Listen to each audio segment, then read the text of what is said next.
O ferreiro.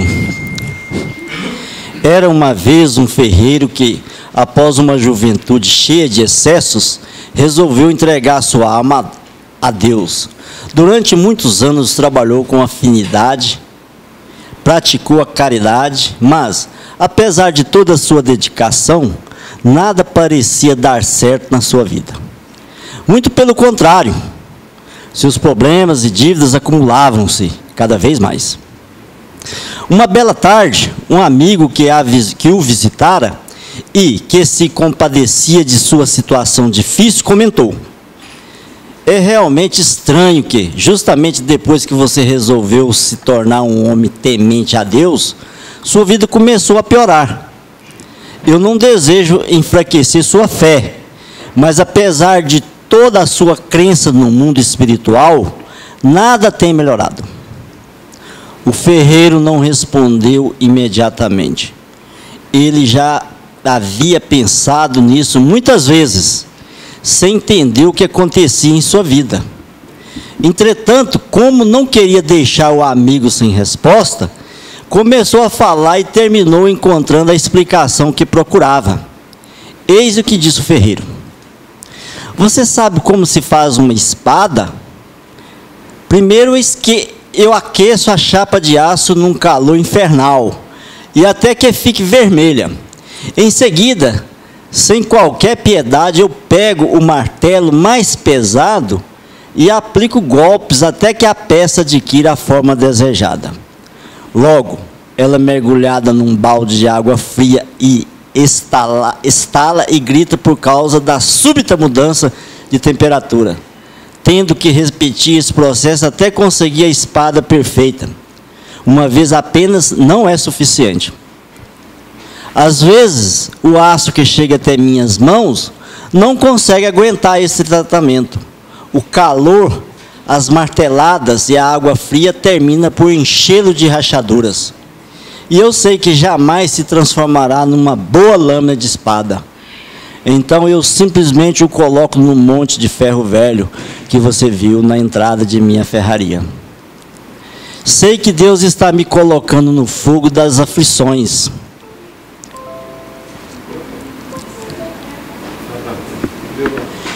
Tenho aceitado as marteladas que a vida me dá, e às vezes sinto-me tão frio e insensível como a água que faz sofrer o aço.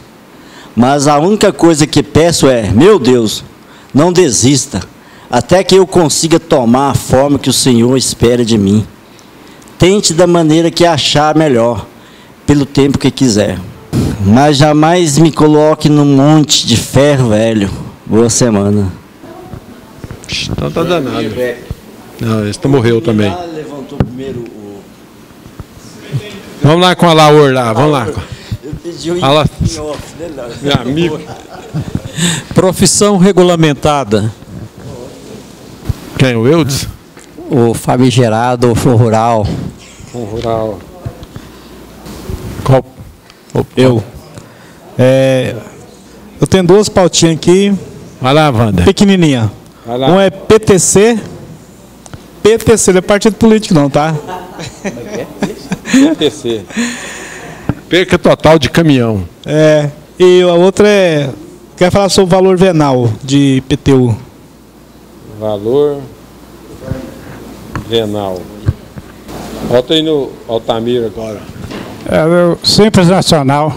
Simples Nacional. E o E-Social também tem. Um para ela, outro para mim. Autenticação de livros. Espera aí, meu filho. De novo. É o Galdino aqui. Cisão. Hã? Cisão. Cisão. Só lucro presumido. Espera aí. Carlão. Deixa agora mesmo. Parcelamento e E-Social também. Meu amigo Ivandro, quanto tempo, hein, rapaz? Precisar levar uma multa, viu? Multa. Suas faltas são... resgate de FGTS. Como que é? Resgate de FGTS. Não entendi. Resgate de FGTS. Resgate de FGTS. Tem mais? Opa. Sobre o MEI. MEI? Isso. presta atenção. Esqueci seu nome. Val. Cleomir. Mais um? Tem. Vai, hoje o povo está com coragem mesmo. Ó, vamos sair daqui meia-noite hoje. Declaração de imposto de renda envolvendo odontológico. Seu nome, por favor? Otaviano. Otaviano. Sim. É o seguinte, a moça me ligou agora de tardezinha e eu passei por Fábio. Fui atrás do Aderoci e não chegou a uma conclusão. Vamos supor, um produtor rural ou então um odontólogo. Ele tem o SEI. Pergunto, o empregado dele, ele assume a responsabilidade igual a uma pessoa jurídica normal ou ele recolhe, certo, o salário maternidade pelo INSS? Entenderam? Palpite aí, No caso, o empregador é pessoa rural, é pessoa física. Pessoa física. Produtor rural. Não, autônomo. Autônomo. É. Se ele é um profissional liberal, ele assume a mesma forma e desconta lá na GFIP, da mesma forma, na GPS, como uma empresa. Porque eu sei, cadastro específico do INSS, ele é pessoa física, é equiparado a pessoa jurídica para fins de tributação. Então, ele assume o pagamento da licença maternidade e vai descontando na GFIP. Se caso, futuramente, a guia não der para suprir os descontos da parte de INSS, né, a patronal e a do empregado, ele vai descontando até acabar. Ele tem esse direito de ir descontando todo mês, fazendo aquele abatimento, aquela compensação. Bem, só para a colega ficar bem esclarecido, o Fábio falou também desse jeito, a Instituto Normativo 971, artigo 86, fala que da equiparação de pessoa jurídica, né? Fala. Vamos ouvir a Divina um pouquinho. Então, colega, você tem que recolher mesmo. Então, ela faz um conta corrente e ele é corrigido pela TR todo mês. Aí aquele saldo, ele vai ficar... Selic. Pela Selic. Selic, lembrando do passado. Pela Selic. Então, aí, igual o Eudes falou, vai acumulando. Se for muito alto, ele pode até pedir restituição, fazer compensação com o imposto da mesma natureza, ou tributo. Ok. Agora o Alaor lá. Vamos lá. Falar do... Só para terminar um pouquinho, aquela parte que é dele, certo? Prolabor. Não, eu não vi no Prolabor, né? Perdão. O que você falou? Apaga o que eu falei. Hã? Apaga o que eu falei. Eu apaguei, porque ninguém entendeu mesmo. Alaor, profissão regulamentada. Eu estou numa dúvida seguinte. Por exemplo, no quadro societário de uma clínica dentária, pode figurar um sócio que não seja da área? Quem tem mais conhecimento disso aí, tem algum exemplo aí? Eu posso falar besteira, né? Posso falar? O Everaldo quer falar. Começa aí, Everaldo.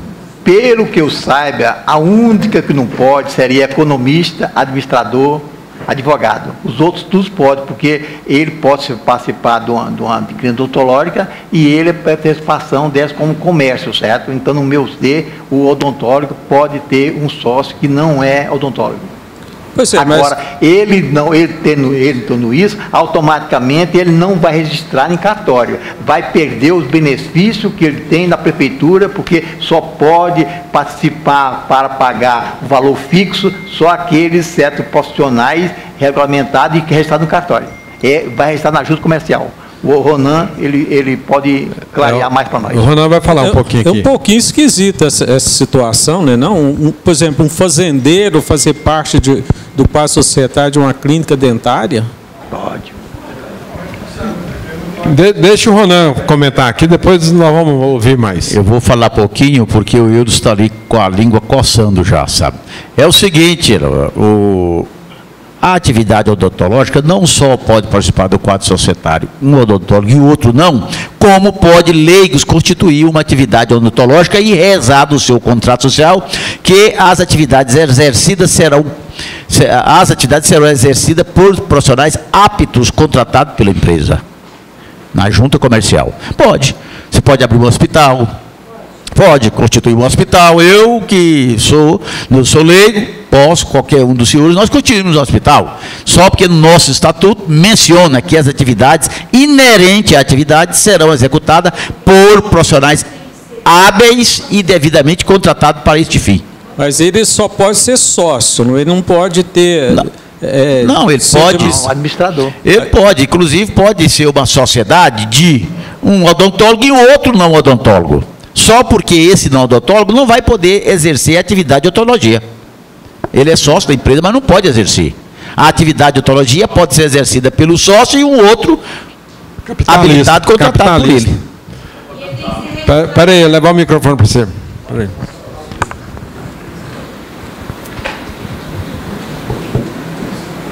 Vou só completar, já falaram tudo. Esse profissional da RT, da clínica, ele tem que ser registro em carteira, ter um vínculo com a empresa empregadora para eu poder exercer a atividade fim de odontologia.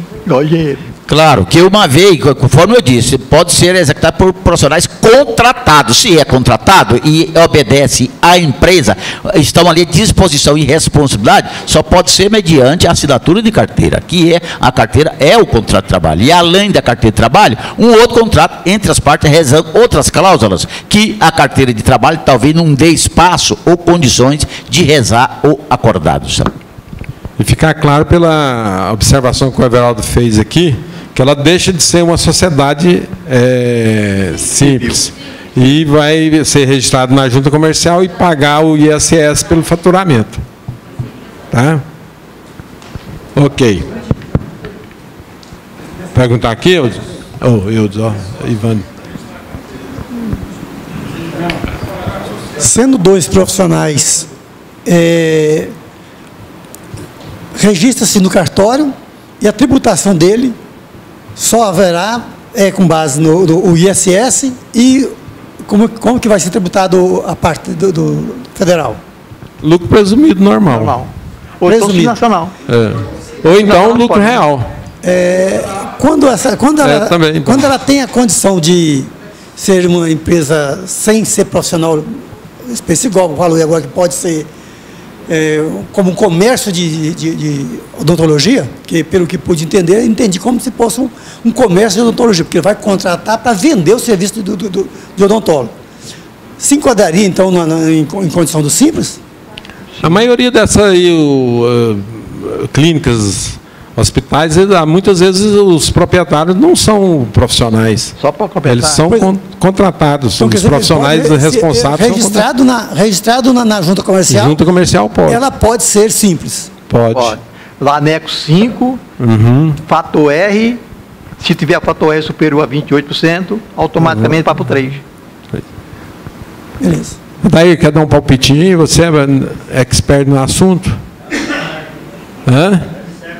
Tudo? Você não tem nadinha? Eita, danado.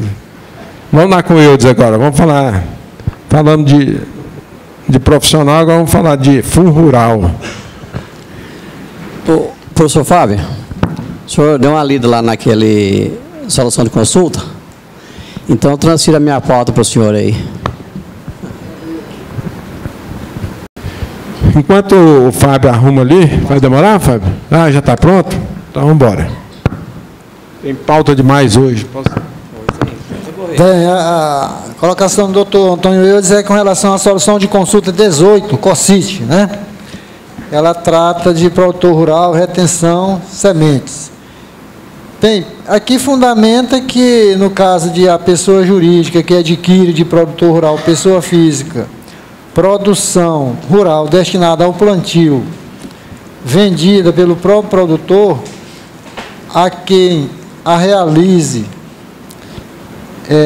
diretamente com essa finalidade, ou a pessoa ou entidade registrada no MAPA, né, que é o Ministério da Agricultura, Pecuária e e abastecimento, né? Isso. E que se dedique ao comércio de sementes não deverá efetuar a retenção. Né? Pelo que eu li aqui, eu concordo, porque está fundamentado na questão que com a 3.606 ele está dando a isenção, né? É porque tinha tido um veto, né? E aí depois, esse parágrafo 12 da Lei 3.606, ele tinha sido vetado. E depois eles derrubaram o veto e aí foi incluído na lei. E, inclusive foi uma decisão até do Fux que mandou que fosse incluído na lei. Né? E aí eles tratam da isenção lá do artigo 25, do inciso 6º, né? 12. Né? Porque eu tenho um cliente que comercializa semente, aí me mandou essa solução de consulta que a associação deles, a Unipasso, encaminharam, e a gente tinha tratado desse assunto aqui na reunião passada, né, a respeito das retenções de fundo rural. Aí trouxe o pessoal para o conhecimento, também é o entendimento da Unipasso, que a gente vê que está bem fundamentado, inclusive na conclusão, a Receita Federal diz, né, que com base no disposto acima, responde-se à consulente que a pessoa jurídica que adquire um produtor rural, pessoa física, produção rural destinada a plantio, vendida pelo próprio produtor, a quem a utilize diretamente com essas finalidades, ou a pessoa ou entidade registrada no MAPA e que se dedica ao conteúdo de somente não deverá efetuar a retenção e o recolhimento da contribuição previdenciária do artigo 25, inciso 4, do artigo 30 da Lei 8.212, né?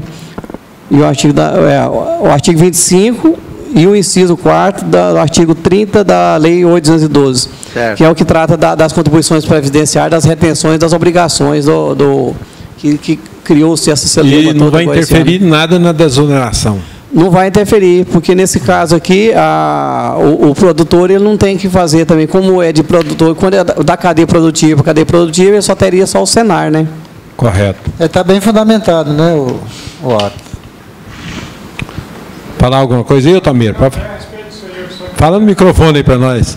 Senão... Eu só queria que eles complementassem a informação, se nessa situação o produtor tem que recolher o Senar ou ele é retido pelo adquirente.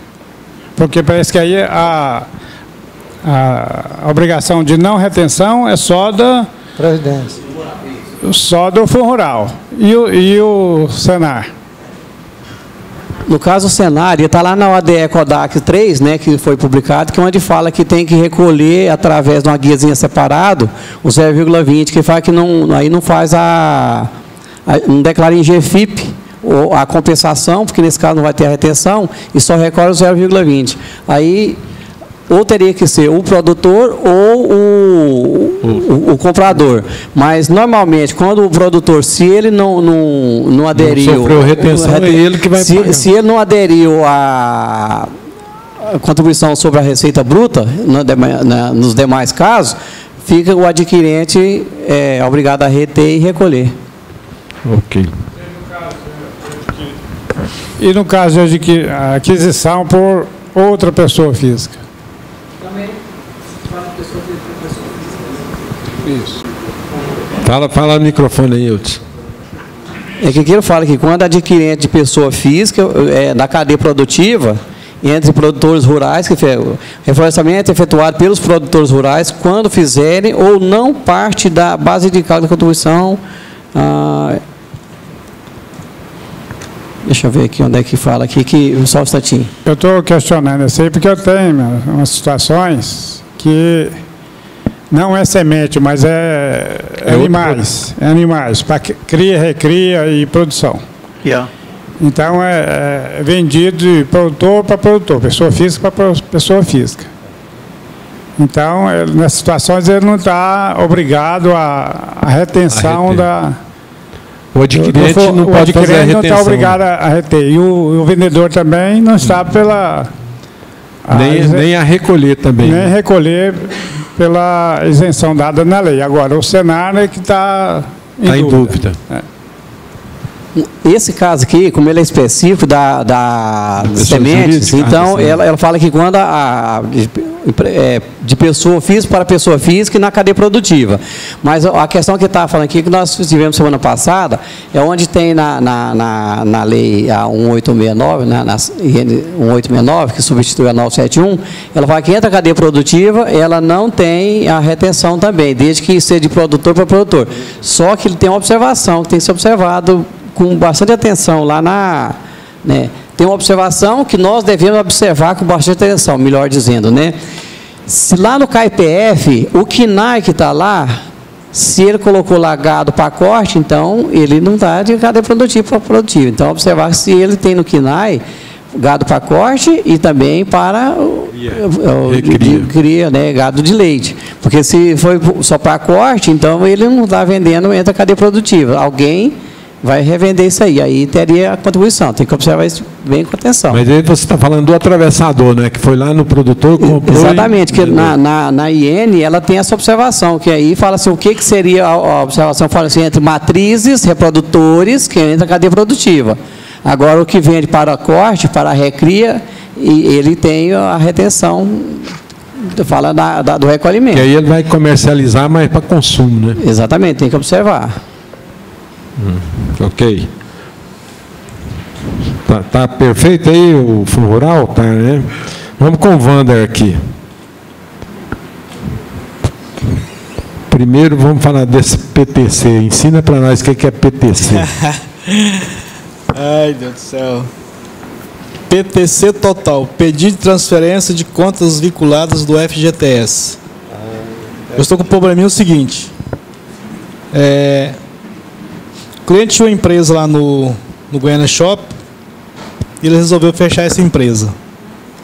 Aí, logo em seguida, a filha dele abriu lá no shopping uma empresa e, como ela era filha do proprietário da empresa antiga, pensávamos que poderíamos pegar todos esses funcionários que estavam na empresa que foi fechada e passar para essa outra. Aí o que acontece? Aí, fizemos o contrato lá, eu fiz o contrato, né? E logo em seguida entrei lá, depois de tudo aprovado, registrado. Eu comecei a tentar fazer essa transferência desses empregados para essa nova empresa. E já foi a 4ª vez que foi negada. Agora, na última, eu estava tentando tentei lá várias vezes lá, como o mesmo grupo econômico, eles não aceitaram. Aí tentei o último agora como sucessão de empregadores. Só que eles negaram dizendo o seguinte, que na resposta deles, que eles me deram através de um e-mail.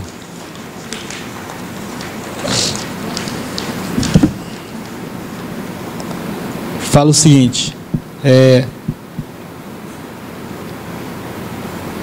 na seção 3 do PTC total, o motivo informado, que é no caso a sucessão de empresa, aí vem, conforme verso manual de orientações, de retificação de dados, transferência de contas vinculadas e devolução de valores.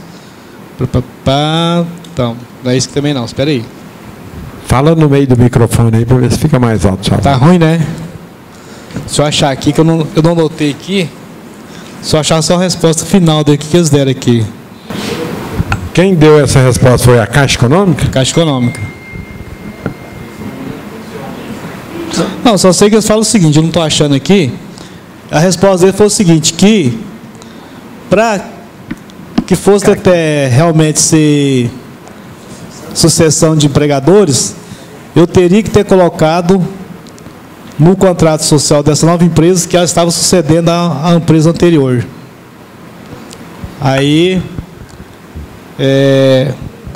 eu quero saber o seguinte, como está falando lá, se realmente deve ser verdade, né? A realidade do fato.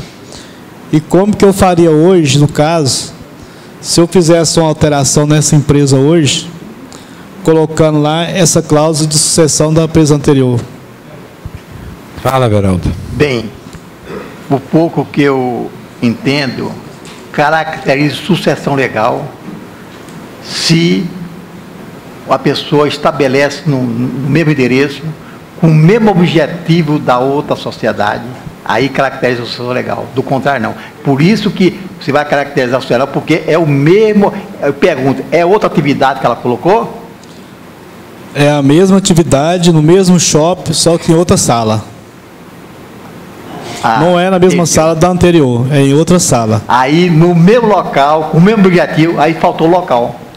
Faltou local. É. Infelizmente, não. Meu entendimento. Deixa o Ronan comentar aqui. É. Não, mas é a sala diferente da outra. Se fosse a mesma sala, considera caracteriza a associação legal. Laura, você falou que são os mesmos sócios. Mesmo shopping, mas não é a sala diferente. Peraí, deixa eu levar o microfone para você. Se eu fosse o cara lá, eu estava mesmo falar agora. Não é mesmo local. Você falou que são os mesmos sócios? Não. Não, a filha do dono. Era empresa individual a primeira, né? A limitada? E é até 6 meses também, né? Passou de 6 meses. Outra coisa, o local é o mesmo, não é sala não. O imóvel, a gleba, o shopping, a fazenda. É assim. Não concordo, não. Nessa sala, Everaldo, sala é o mesmo imóvel. Sala 1, sala 2, sala 3, sala 4. A lei falou assim, ó, no mesmo endereço. O endereço... É o mesmo. A sala é um detalhe. Quando eu vou entregar uma carta, eu não vou entregar a carta naquela sala tal. Então, é esse o endereço dele, certo? Então, caracteriza isso legal se for no mesmo endereço. O shopping é o que? Muitas salas lá dentro. Mas o endereço dele não é o mesmo. Aí, Divina, aí é o seguinte, deixa eu só fazer a minha colocação. O shopping em si, o Everaldo está correto. O fato de sair da sala A do shopping e ir para a sala B já caracterizou a mudança de endereço. Não é o empreendimento, o estabelecimento, o shopping. São as salas lá existentes. Uma não tem nada a ver com o outro endereço. Agora, se ele tivesse transferido antes, o pai dela tivesse transferido para essa sala B e ela tivesse entrado nessa sala B, aí caracterizaria. E agora?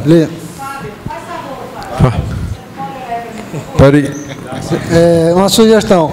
Sugerido para você fazer a alteração contratual colocando sucessão, não foi? Não. Eu que estou perguntando se hoje, no caso, se eu fizer essa alteração, colocamos sucessão, mas no caso, como está em outro endereço diferente, não tem como. Mas na sucessão você fala que por este ato também altera o endereço. Não, mas acontece que é outra firma, cara. Não, ele está dizendo...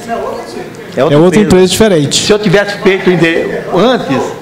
Mas onde está proibido eu fazer sucessão que é de outro endereço? Onde está proibido eu fazer uma sucessão com outro endereço? Não não pode. Esse ato, a empresa mudou para o lugar tal. Não, mas acontece que não é a empresa que está mudando, é outra. Vou voltar aqui com o Ronan, espera só um pouquinho. Se existisse algum documento fático de que relacionasse esses sócios com a empresa anterior, da existência de negociação, mesmo sendo filhos, né, não tem problema nenhum, ou amigos, se existisse alguma coisa que caracterizasse a vinculação do negócio existente, mas pelo que você falou, é o seguinte, constituiu-se uma outra empresa e não tem nenhum dado que indica que se relacionou, não houve venda entre as partes. Então, se você colocar no contrato uma cláusula restritiva, que é, digamos assim, uma cláusula restritiva, dizendo que aquela atividade é a sucessão da empresa X, mas se você não tiver nenhum documento que prove essa sucessão, aí descaracteriza essa intenção de alterar na junta comercial. Não vai poder. Agora, se existisse um contrato de compra e venda, alguma coisa nesse sentido, poderia, nessa empresa que você está criando, colocar uma cláusula restritiva de que o ativo, passivo, tudo aquilo da empresa anterior foi acobertado por essa empresa, mas não tem nenhuma coisa que prova isso. Por isso que é temeroso você fazer essa alteração com esse objetivo. Ô, Wander, deixa eu fazer umas perguntas, igual que eu entendi. Essa firma, pessoa nova, diferente, não tem empregado que entrou, não tem imobilizado, não tem fundo de estoque, não tem nada. É uma empresa normal, simples, tudo novo, é assim? Então não tem problema não. Eu pensei que você estava transferindo para o filho dela, essa pessoa, o filho, o acervo, empregado, máquina, cliente, fundo de estoque, nada disso, é tudo novo. Ah, meu filho empregado, sim, sucessão legal, tenho certeza. Isso que eu queria saber. Empregado é um patrimônio da outra empresa, está vindo, está trazendo coisa de trás. Não concordo. Sabia que tinha algo errado. Sucessão legal. Peraí, vamos ouvir parte por parte. Traz ali para o Luiz ali. Peraí. Vamos ouvir mais umas pessoas aí, depois a gente conclui. Para cortar o FGTS. Bom, é uma empresa, foi constituída outra empresa. Peraí, Johnny. E você já vai transferir para outra empresa os funcionários? Sim. Tá. Mas no documento, fez o documento, assim, e fez a GFIP, tudo certinho? Transferindo? Quem não aceitou? A Caixa. Vai. Eu fiz de 2 numa empresa desse jeito, eles aceitaram. Mas você for lá perguntar para eles, você não pode perguntar para eles. Você tem que fazer e deixar. Você faz, paga a FGTS e pronto. Hã? Como é? Eu fiz esse... Peraí, pessoal, peraí. Deixa só o Luiz falar ali. Eu fiz esse procedimento, era outra empresa, peguei um motorista e uma secretária, passou para outra empresa, né, registrou, aí você põe lá na saída transferência para outra empresa. E tem um artigo lá, não sei se é 48 da Mas eles são sócios, os dois são sócios, uma empresa e de outra. No seu caso, um é sócio da outra empresa e a outra é só de cá. Não pode, ele não é sociedade não.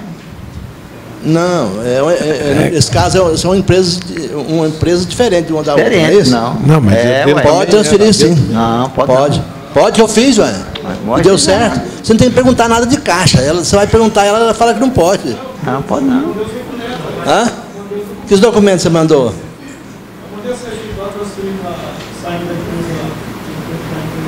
Para transferir o FGTS. Ele tem o direito de estar. Bom, eu fiz, deu certo. É o seguinte. Eu posso trazer no próximo reunião. Eu acredito que é o seguinte. Antigamente estava uma farra. Estava uma farra esse negócio de transferir. Fazia todo mundo igual você fez. Agora, com a chegada do E-Social, a Caixa está mais restrita. Pode ser também. E que ela já comentou com ele, vai precisar de uma sucessão. Para você fazer uma sucessão, aí você vai buscar o passivo todinho da outra empresa. Porque a empresa de lá está aceitando todos os funcionários, entendeu? Pois é, mas agora... E o E-Social está exigindo o CNPJ da antiga empresa. Pois é. Tá, deixa o colega lá falar. Que era fazer a grapa, parte do grupo. Vamos discutir menos aí, pessoal. Vamos discutir aqui no microfone. Senão nós não vamos entender nada. Fica Boa noite, senhores. Tudo bem? Boa noite, tudo tranquilo. Eu tive um caso desse, na prática, de sucessão. E lá no artigo 448 da CLT, ele menciona lá a questão da sucessão de empregados. Certo? Então, o que eu fiz? Eu tinha uma empresa com 6 empregados, constituiu uma nova sociedade, num endereço diferente, exercendo a mesma atividade com os mesmos sócios. Assim. Fiz a transferência, pedi o PTC junto à Caixa Econômica, fizemos a transferência, a Caixa Econômica deu o aval, sem problema. Pode. A sucessão, uma das características da sucessão... É o mesmo grupo empresarial. Um grupo empresarial, atividade semelhante, endereço é indiferente. O que interessa é a atividade inerente da empresa sucessora. Ok? Ok. Fala aí, Ronan. Olha aqui, mais uma coisa aqui, ó. Você já deve ter visto o artigo 10 e 448 da CLT, nós já conhecemos muito. Mas aqui se dá, aqui diz o seguinte, é um comentário. Se dá a sucessão legal, por exemplo, na compra e venda da empresa, sucessão hereditária, incorporação, absorção de uma empresa por outra, aquilo que eu te falei, fusão, unificação de empresa, de modo a ser criada uma nova, cisão, transferência total ou parcial do patrimônio da empresa para outra. Certo. Mudança societária, por exemplo, mudança de sociedade limitada para sociedade anônima. Ou seja, aqui que eu te falei, se não tem nenhum vínculo contratual que houve entre a empresa anterior com a atual, que você prova que houve a transferência, não se sucede os empregados. Fala, Fábio. Como o Baixo falou, a Divina, lá no 448, a mudança na propriedade ou na estrutura jurídica da empresa não afetará os contratos de trabalho dos respectivos empregados, 448A.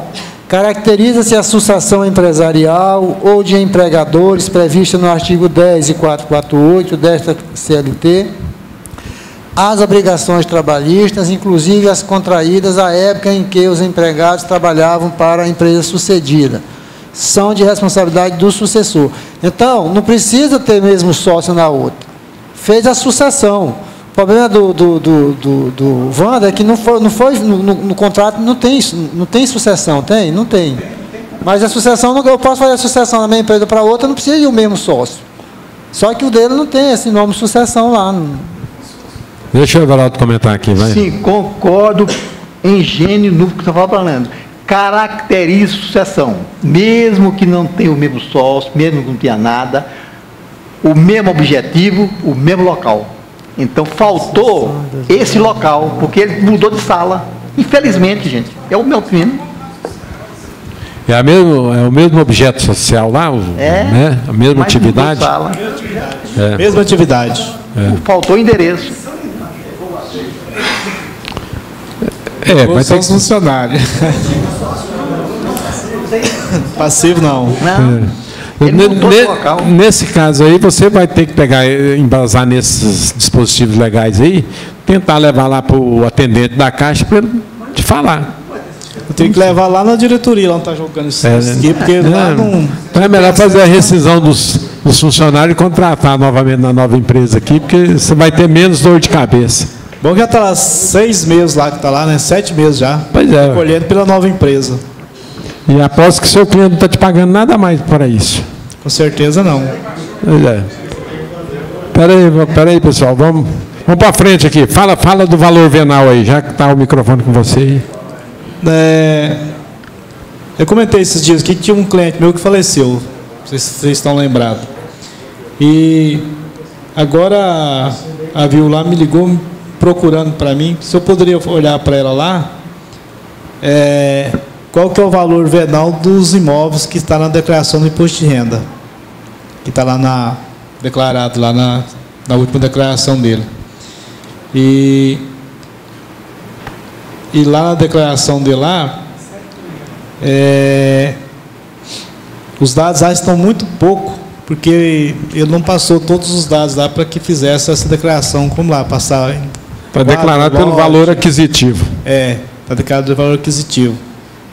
E aí eu queria saber o seguinte, se teria alguma forma de eu acessar o site da prefeitura lá e fazer uma pesquisa, ou pelo Google mesmo, para me descobrir qual que seria esse valor venal desse lote.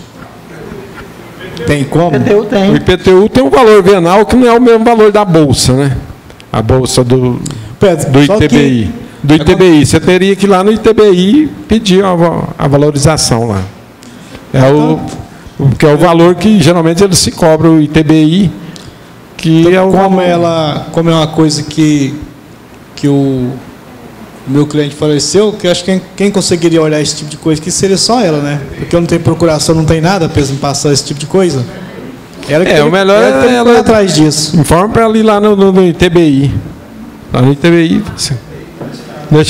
Fala, Ronan, e leva o microfone para a Divina lá, ver. Pode falar. Então tá bom, seu. Está vermelho. Está vermelho. Qual o motivo que a sua cliente quer que você levante o valor venal da prefeitura? E o João? Não, é porque como lá é como toda família, né? Sempre tem um que é um encrenqueiro, né?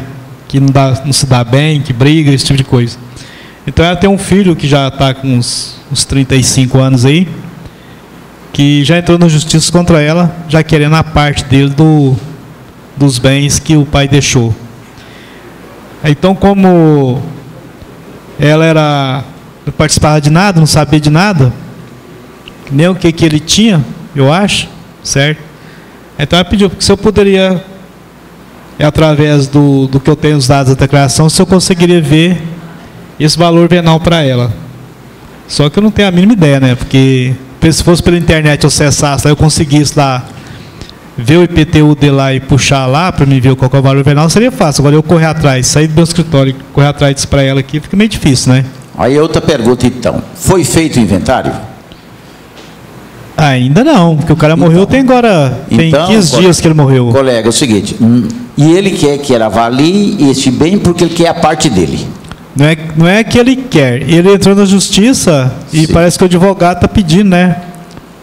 Já para dar uma solução final. O advogado está pedindo a avaliação do bem. Isso, justamente. E ela quer avaliar pelo valor venal. Certo. Deixa eu te falar. Isso aí, colega, já saiu um pouco da área do contador. Isso aí é um processo jurídico. E eu penso o seguinte, ele deve ter pleiteado que a inventariante é a falecida. Não se justifica ele querer questionar a inventariante, no caso, a mãe dele, pelo valor do bem. E isso vai caber ao advogado do espólio, o advogado de inventariante. Certo? O advogado que vai dizer. E esses bens, eles são avaliados pela Cefaz, para fins do inventário, são avaliados pela Cefaz. É a Cefaz que vai dizer isso. Nem se pode informar o valor do IPTU, que quase 99,99% o valor do IPTU, ele está diferente do valor venal do bem imóvel. Então, o que você vai dizer para o seu cliente? Ó, sou seu contador, estou aqui para te ajudar. O que ele está pedindo é questão de inventário. Então, procura-se o seu advogado para o inventário, ou que seja o advogado dele. Então, se a senhora quiser nomeá-la, ele como filho, pode ser inventariante. Porém, da linha sucessória, que é de direito inventariante, é ela, a meieira. Certo? Então, o que ele está pedindo é uma coisa inepsa. É a mesma coisa de eu querer exigir de você que você me pague 50 mil reais, sem nem eu ter nenhuma nota promissória, nem um cheque seu. Não existe isso. Ele querer que ela diga. Então, você diz que está errado. Então, a senhora deve consultar o seu advogado e ele, então, dizer o porquê. Não entra nesse mérito de querer achar o valor do bem. Certo? Tudo bem. Obrigado. Ok. Quer falar ainda, Divina? Ok. Vamos adiantar aqui. Vamos lá com o Altamiro lá. Vamos falar do Simples Nacional primeiro, Altamiro. Vamos mudar de assunto aí, que isso aí nós... a questão é Simples Nacional. Estou com uma dificuldade, é o seguinte, você já tem conhecimento, mas eu tenho um cliente que tem 2 empresas, no mesmo CPF dele. A soma individual não passou do sublimite, mas a soma das 2 ultrapassaram o sublimite. E a gente está com a dificuldade para calcular o Simples Nacional, porque desenquadrou no Simples Estadual e na Prefeitura, porque ultrapassou os 3.600.000 a soma das 2 empresas. Mas no PGDAS você não acha a opção de cálculo. Eu não achei, então queria saber se alguém aqui já passou por essa situação e se pode nos ajudar, porque já consultamos a Cefaz, minha esposa esteve até lá na Cefaz hoje, mas o Nelson, conversando, mas nem ele sabe. A Prefeitura também deu uma posição, mas não funciona, porque eles disseram que era para você colocar no PGDAS como exigibilidade suspensa, só que essa opção não passa. Você tem a exigibilidade suspensa, você tem que ter o dispositivo legal lá, a lei e o motivo e tal. Então, pois mas a lei complementar 123 é ela que determina, o causa não aceita essa aí, não aceita. Deixa eu responder para ele. Aí tem 2 opções principais, a exigibilidade suspensa e o de ofício, lançamento de ofício. Né? Que o lançamento de ofício ela aceita passar. Né? Porque não pode calcular, o PGDAS não pode calcular o ICMS da receita, né? Porque você já pagou separado. Está enquadrado no Simples só na federal, né? Então, o ICMS pagou separado. Como talvez a Receita Federal não adequou o PGDAS para essa exigibilidade, provavelmente, então, você teria que o lançamento de ofício. Se caso vier dar algum problema para frente, mostrar para a lei que existe uma lei que você está cumprindo uma lei. Só, né, cadê o Everaldo? Bem, está aqui. Vamos ver o que o Everaldo vai falar aqui. Você tem 2 firmas. Esses são só das 2 firmas. As 2 firmas não ultrapassaram 4.800.000. Não, as 2 não. Não. Essa daqui ultrapassou. Agora, essa aqui ultrapassou. Não, muda os valores um pouquinho, só para você entender. Não, então, peraí. Então, nenhuma ultrapassou. Vamos voltar então aqui. Muda, põe essa aí. Vamos voltar mais então. Aqui, essa aqui faturou 900.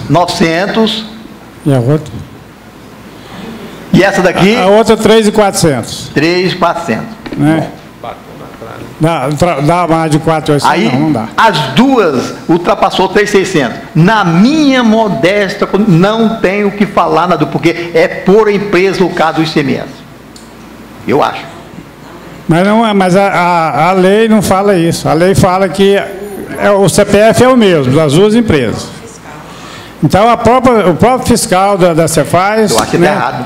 Ele mesmo entende. Para começar, essa lei é estadual, não tem nada a ver com a lei do Simples Nacional lá, não. É o Estado que estipulou que o teto é 3.600.000. Então, na minha concepção, não soma as duas empresas para dar o teto 3.600.000. Soma somente uma cada uma.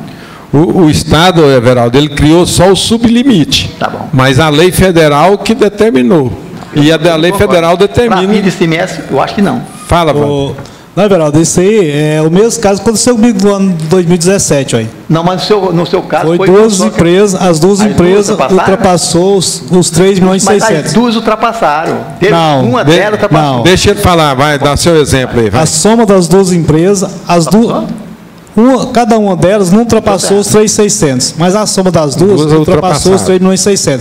Quando ultrapassa os 3.600.000, automaticamente, nesse ano, já está desenquadrado, isso, já está desenquadrado o Simples Nacional no Estado.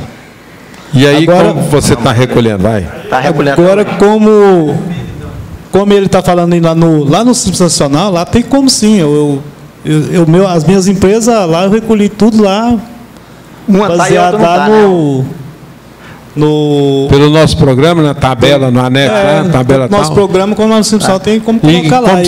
Só que eu não lembro de cabeça. Se você me ligar amanhã, eu dou uma olhada. As duas suas está de fora do Simples, no 3.600? No Estado e na Prefeitura. Fora do Todas Simples. as duas? Né? As duas empresas automaticamente, dependendo do valor não do... Não é só uma não, Wander? Não, foi as duas. Aí, Lúcio, é o seguinte, aí amanhã, se você quiser me ligar, aí eu dou uma olhada para você lá, porque os meus lá não deu problema, não. Porque o ICMS, lá fica sem o ICMS e sem o ISS, Kenny, né? Pois é, justamente. Pois é, como você informou no PG10? Eu acho que lá no PG10, eu acho que foi exigibilidade lançamento suspensa. De ofício? Não. Exigibilidade suspensa? Suspensa. Mas você tem que dar o dispositivo legal que... Eu não estou lembrado de cabeça. Se você pôr a lei complementar 123, não passa. Não, você tem que ser número do processo. Né? Só 2 minutinhos, eu só estou entendendo quando que nós colocamos lá naquele da sua empresa.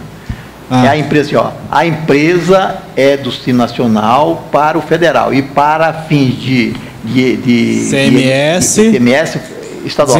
Mas aonde que eu peguei, aonde que eu peguei a somatória das duas? Eu não vejo onde que eu peguei isso, não, Mas é a soma das duas. Eu acho. Eu não vejo. Certeza. Eu peguei a sua firma lá e ela ultrapassou. Teve uma. Aí eu não sei onde nós pegamos essa somatória das duas. Não tem que ter uma. Em 2017, uma deu 2.300.000 e pouco. E a simplesmente você fez manual e informou. Foi. Será? Porque o programa devia, certo, pedir, certo, a empresa, a receita das outras. E eu não vi dentro do programa isso, porque ele fala, esta empresa é nacional para a área federal e na área estadual e municipal não é do Simples. Todas as duas empresas, lá em 2018, ela falou, quando você acessava lá, ela falava que estava desenquadrado no Simples estadual. Eu percebi onde que pega as duas receitas. Pode ser para nós. Não sei. E eles lá, que o próprio Estado pegou, ele já pegou e já desenquadrou e jogou lá. Então depois você vai passar para a Lúcia e depois traz na terça-feira para nós aprender também. Tá bom, eu vou passar o telefone. Depois eu vou passar o telefone. Deixa o Altamir falar mais um pouquinho.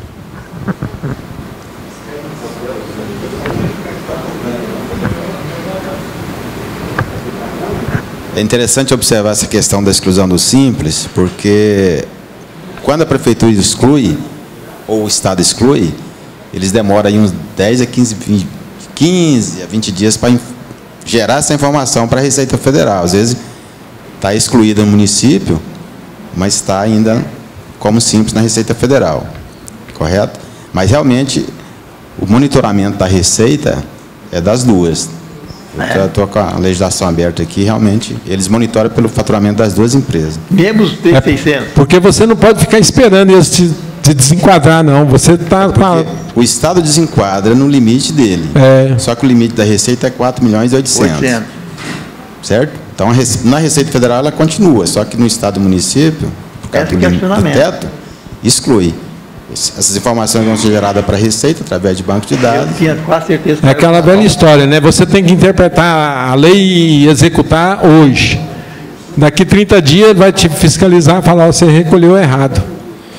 Não, aí o colega aqui tem razão, eu também vejo assim, mas o problema é esse: quando a Receita Federal tem conhecimento, quando você entra lá no PGDAS, ele já não tem aquela opção, você não tem que preocupar com aquilo, ele já não abre a opção para o ICMS.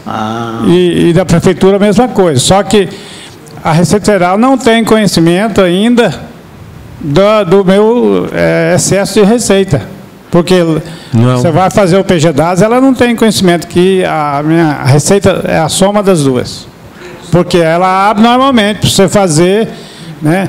Só que tem lá a opção de você abrir, se você não põe ICMS, você tem que...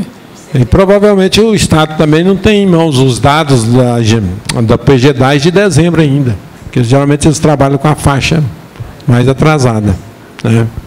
Ok, aproveita e fala do E-Social aí.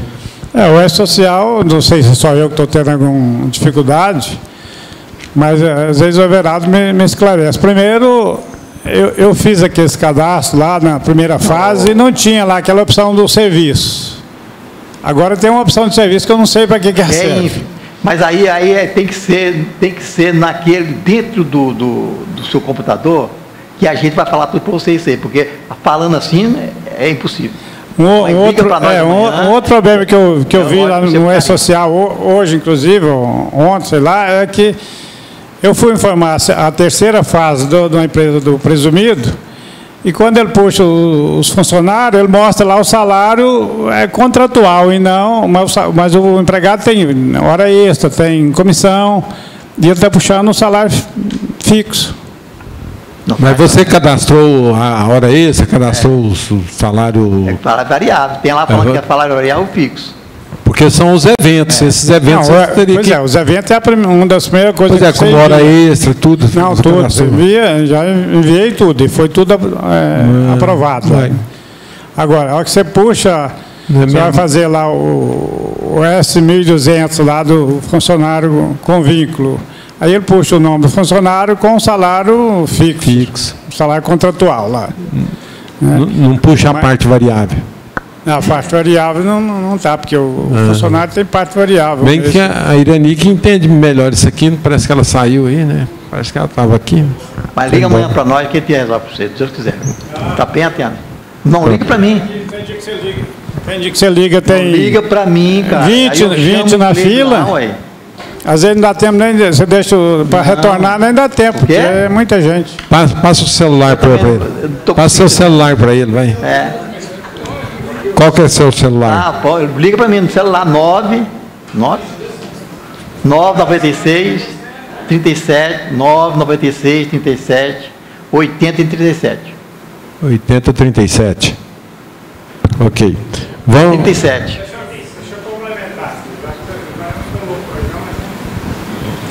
Às vezes tem alguém aqui que trabalha com essa situação. Eu tenho uma entidade sem fins lucrativos.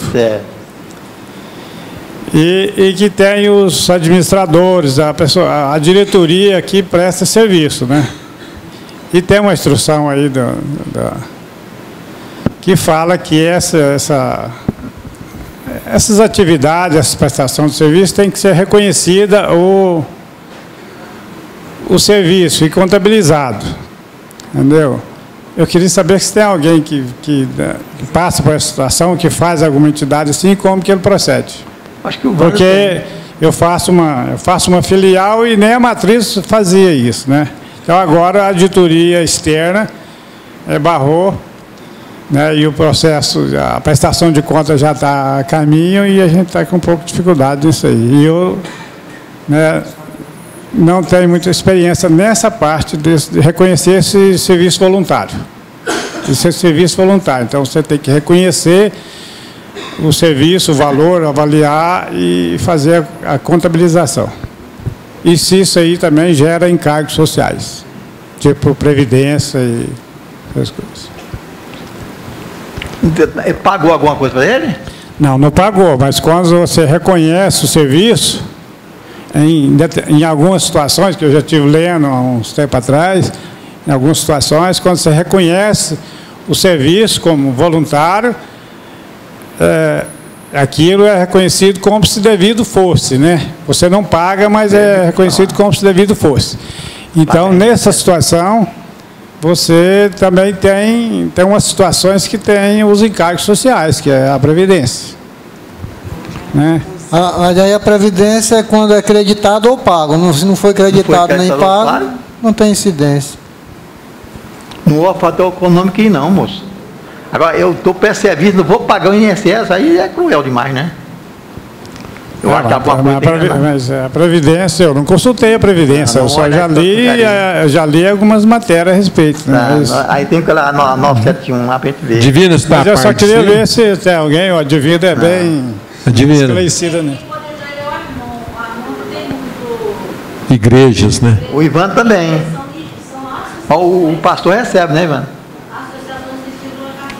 Ele reconhece o serviço, mas não é remunerado. Não, ele não é remunerado, mas é assim, como se você é um contador, você presta serviço numa entidade sem fins lucrativos, lá voluntariamente. Eu vou lá, uma vez por semana, trabalho lá 3 horas.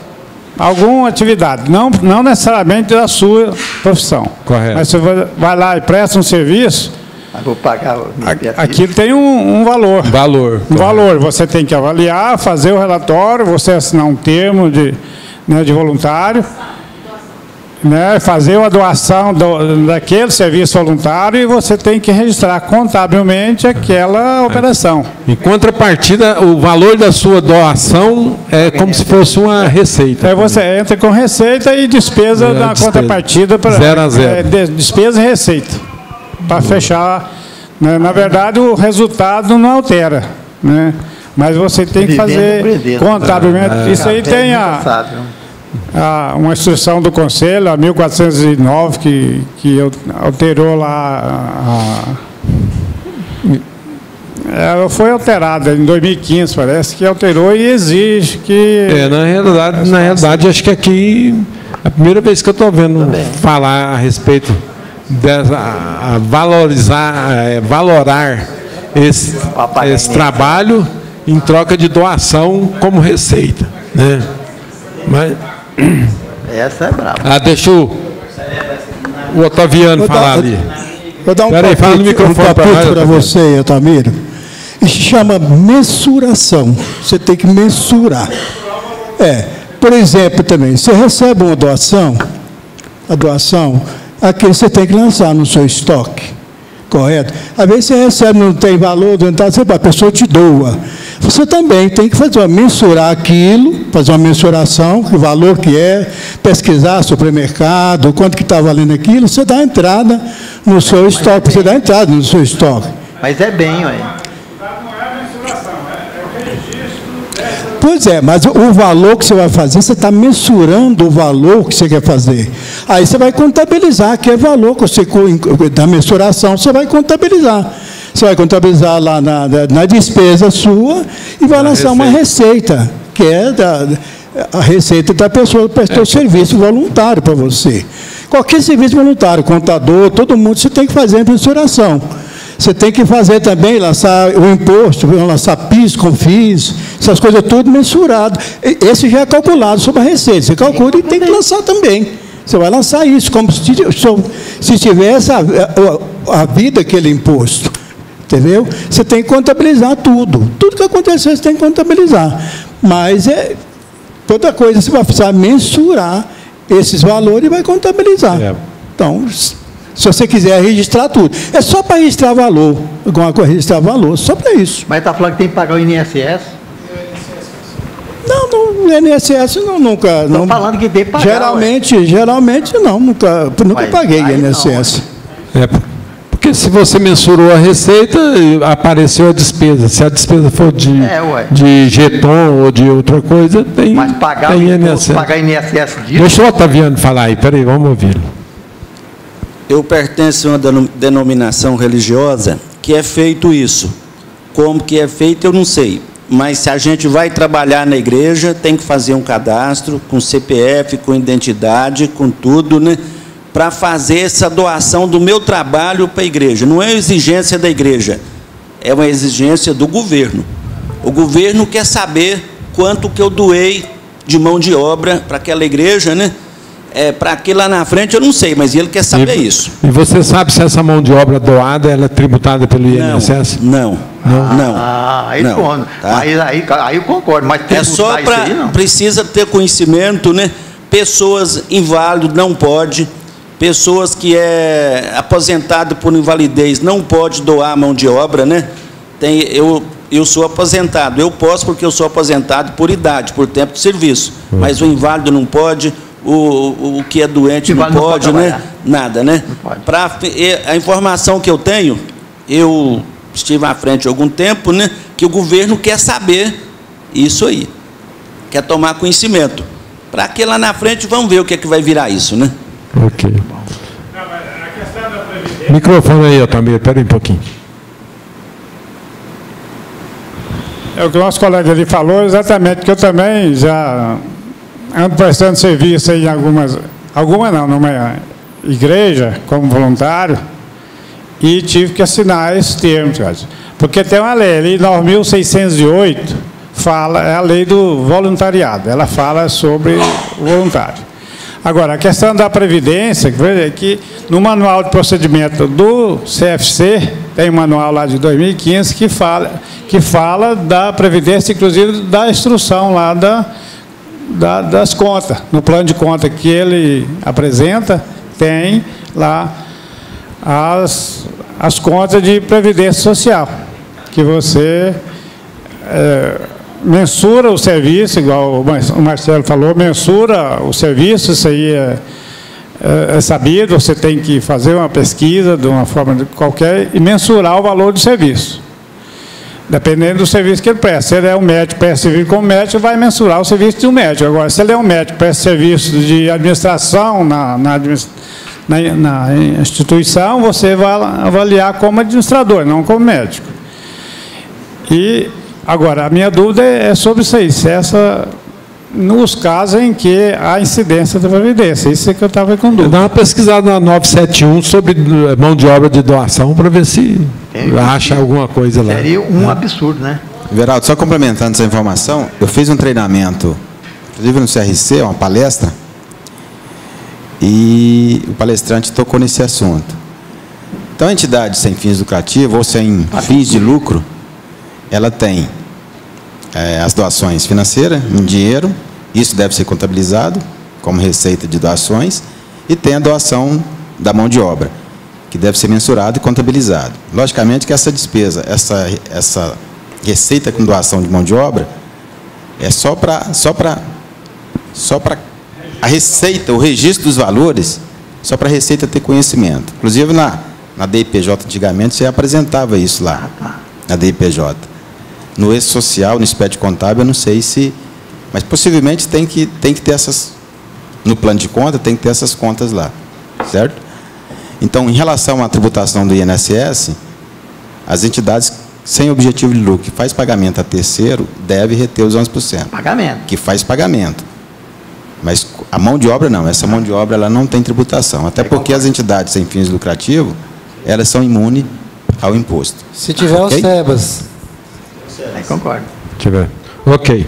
Vamos falar com o João aqui. A Divina quer falar? Aí, Divina? Não. Falar com o João aqui, que está na pauta aqui. Autenticação de livros aqui. Vem cá, com o João aqui, ó. Aí é outro João. João Evangelista. João. Colega, é o seguinte. Na autenticação dos livros fiscais lá de entrada em inventário, se por acaso errar lá o número lá, por exemplo, o número do livro 2, colocar 3, tem como corrigir aquilo ou só fazer no registro de ocorrência agora? O sistema aceitou? Não aceitou, não consegui. Pois é, mas... Porque se o livro é 2, você colocar 3, o sistema vai falar, vai recusar o... Lá em cima, lá direito, tem a sequência. Não, sim, claro, mas passou. Passou? Uhum. Pulou um. Pulou um. Eu acredito que lá no Cefaz vai mandar você fazer o livro de ocorrência também.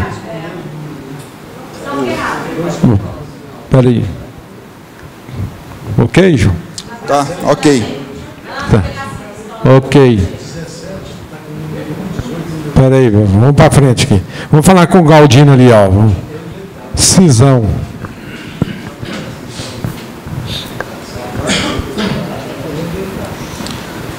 Hoje um cidadão me procurou, querendo, ele vai vender a empresa para outra pessoa, e outra pessoa quer fazer uma cisão, quer juntar as duas firmas, sabe? Essa cisão, como é que é? Eu já fiz, não fiz cisão, fiz uma incorporação. Ele quer juntar as duas empresas? Sim. É fusão, não é não? Fusão que chama? Fusão. Porque o homem chegou falando cisão e eu fiquei com esse nome. Fusão. Então, fusão é o ato de juntar duas empresas. Mas a cisão é separar. Fusão, as tá. duas existem. Não, exato, existem as duas. Agora, para fundir, fazer a fusão... Sim. Fazer a fusão. Existe a empresa A e a empresa B. A empresa B está sendo vendida para a empresa A. Já está em fusão. Tá. Aí eu faço dois processos, um processo só. Faço um processo dizendo que está fazendo a fusão. Ou tem que fazer em cada empresa, tem que fazer um processo? Não sei como é que funciona. Eu também fiz uma muito tempo atrás.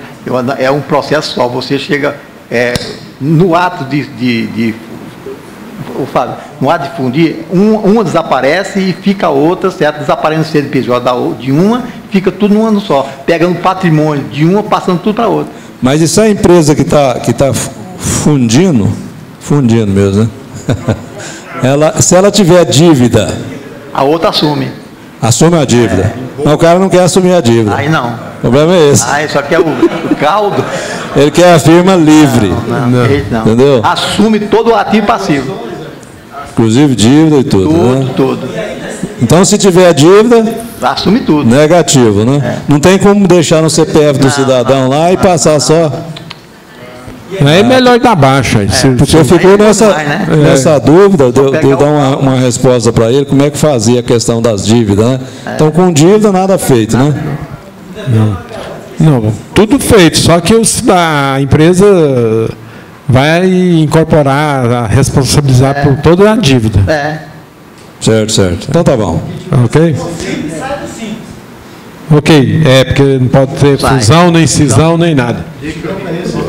Deixa o Ronan comentar alguma coisa aqui. Galdino, veja na Lei 6.404, artigo 229. Lá diz o seguinte: a cisão é a operação pela qual a companhia transfere parcelas do seu patrimônio para uma ou mais sociedades, constituída para esse fim ou já existente, extinguindo-se a companhia cindida se houver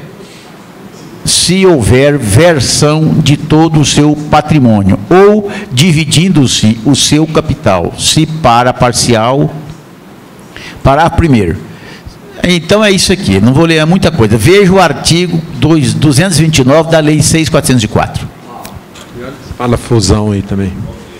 Pesquisa fusão aí. Você é da cisão, né? É a fusão. Galdino, o artigo 1032 do Código Civil também, ele fala lá nas responsabilidades, até 2 anos depois, nas alterações, viu? Ok. Vamos ver com o Carlos aqui. O lucro presumido. Vamos.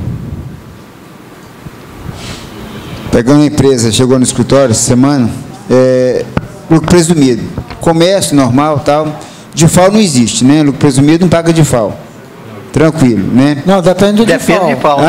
Qual o DIFAL? Ela tem a diferencial de alíquota, mas não... Não, ela não paga o DIFAL de aquisição de outro estado, com a do Simples Nacional, regido pelo decreto 904. Aí a do presumido está fora. Exato. Como ela é presumido, ela não vai ter. Mas o DIFAL por aquisição de mercadoria para ativo imobilizado, uso, consumo, isso paga.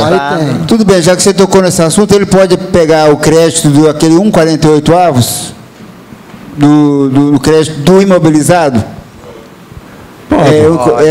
Desde 2001 não alterou nada ainda não, é isso mesmo. É isso mesmo. Desde que o mobilizado, certo, é caminhão, essas coisas. É do CIAP, é permanente. Desde que influencia na receita da empresa. Receita. Vai ser usado para... Né, as máquinas, os móveis, desde que produz, ele provém da receita. Quer dizer, quando não produz, ele contribui para gerar a receita. Quando não produz, não é negócio usar o ICMS. 48 avos, não. Aí, então, na realidade, quando for vender também, aí... Mas tem muita gente que aproveita. O Estado... mas é meio perigoso usar esse crédito, né? Porque depois você pode até sugestionar ou pedir a opinião do cliente e explicar para ele. Se usar o crédito... Se por acaso o Estado descobrir, aí ele é o responsável. Não, então é melhor não usar, então. Grava? Como é que você grava? Não? Porque eu já fiz isso. É porque você está na... Transportadora dá muito sim. Não, mas é tranquilo. Então tudo bem. Então, nesse caso, melhor não usar, porque aí já... tipo assim, a transportadora, por exemplo, você compra um carro para diretoria, ou um carro para servir, fazer serviço de rua. Esse não pode aproveitar o DIFAL. Mas, se ele comprar para imobilizado normal, ele vai ter que pagar diferencial. Desde aquele bem influencia no faturamento. No faturamento. Se, no caso, ele é usado também para utilizar no faturamento. Vamos supor, no transporte, por exemplo. Você compra um computador. O computador, segundo a legislação, ele não vai contribuir para o faturamento. Então é só aquele bem. Aí não tem. Não. Aí não tem o DIFAL. Não. Não, ele tem o DIFAL, só que você não aproveita o crédito.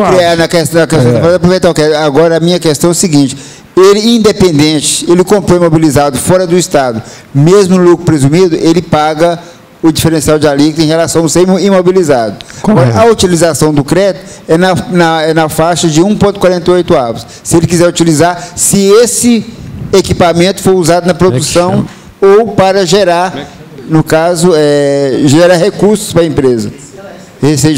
Tem um livro que você registra todas as notas e vai acumulando o imposto.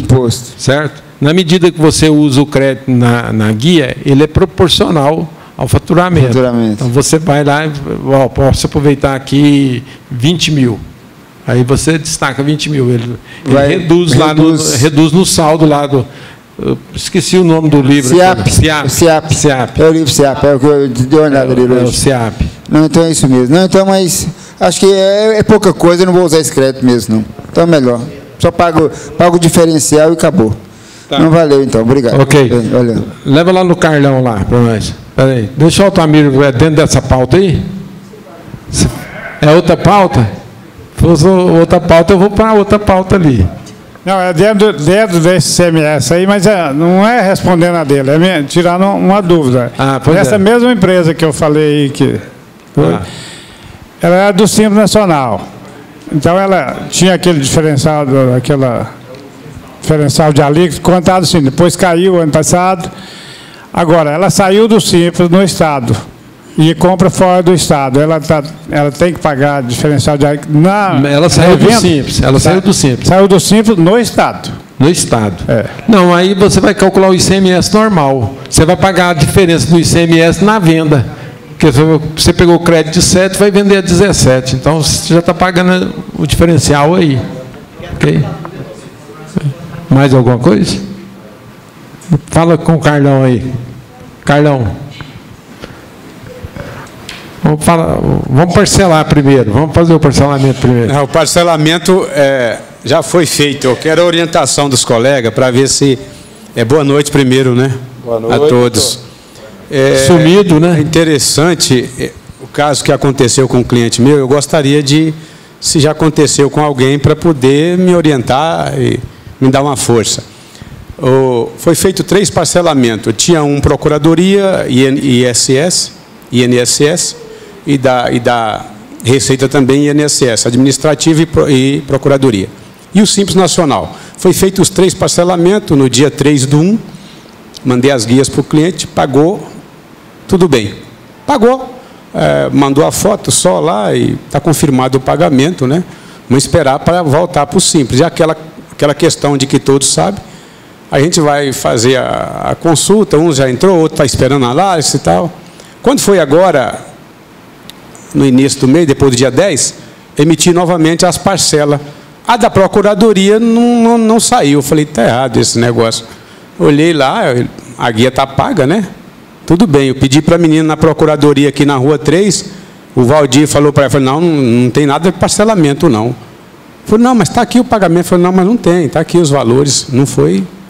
Aí ela pegou o relatório, levou para mim lá no escritório, aí eu falei, gente, mas está errado, está parcelado, né? Aí eu olhei e falei, não, deixa eu dar uma olhada nos pagamentos. Aí o cliente tinha mandado os pagamentos agora, original. Quando eu olhei lá, 511,69, ele pagou no outro código. Lá no direto, lá no Caixa Rápido, 511. Aí o parcelamento da Procuradoria foi indeferido, pelo valor devido 69 centavos. Eu fui na Receita hoje, falei com a Juliana, acho que alguém conhece a Juliana lá, falei com ela de manhã, para ela me dar orientação, o que eu deveria fazer. Ela não deu muita alegria, não. Aí, bom, falei, à noite eu tenho a reunião com o pessoal, vamos ver. Ela me disse o seguinte, eu preciso fazer manifestação de inconformidade, entrar com uma manifestação de inconformidade. Se tivesse observado dentro do mês de janeiro, teria resolvido, porque foi pago no dia 7.